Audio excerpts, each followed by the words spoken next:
Go find your basket of fruit and pick out an apple you think looks good. Now, using a sharp cutting knife, carefully cut the apple at a slight diagonal so that it slices right through the center of the apple core. While we're here, let's save 2 of the seeds because we'll be needing them later.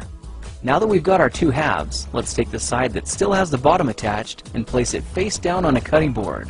We'll need to place 2 butter knives perpendicular with the top and bottom of the apple.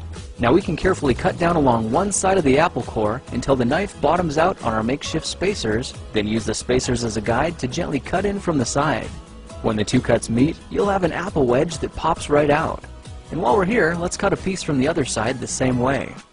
Now our goal with these is to cut out 3 more L-shaped wedges about a 1/4 inch thick. And this time, rather than cutting in sideways toward your fingers, try turning the piece over so you can cut downward and meet the first cut at the bottom.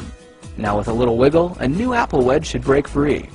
If you repeat the process 2 more times, then stagger the pieces back together, the effect is a beautifully layered wing. Now just cut the other piece the same way, and your swan's body should look like this. To make a place for the head, all we need to do is carefully cut into the front of the body and gently lift the pieces out to reveal a clean and fairly deep groove. At this point, we can go ahead and grab the other half of the apple and place it between the butter knives like before. But this time, we're just going to use them as spacers to cut an even slice off the bottom.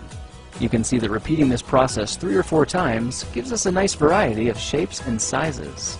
Now look for a piece that resembles a heart that's been slightly flattened on top. All it takes to form the swan head is 3 strategic cuts with a knife. I made 1 angled cut to form the head, a horizontal cut to form the neck, and 1 slanted cut at the bottom for the base. Now you should be able to see how this is coming together. And to clean it up a bit, just use your knife to round off the sharp edges. All that's left now is to place the apple seeds where you think the eyes should go, then use the side of a butter knife to press them firmly into position. When both eyes look good, simply drop the neck into place, and you're done. You've just created a beautiful and decorative apple swan. I spritzed mine with a bit of lemon juice to help prevent it from turning brown, then put it on display to show off for our dinner guests later that night. If you try using different apples, you'll get a nice contrast of colors, and every bird will look a little bit different. Well, now you know how to take any ordinary apple and turn it into a decorative and edible apple swan. If you like this project, perhaps you'll like some of my others.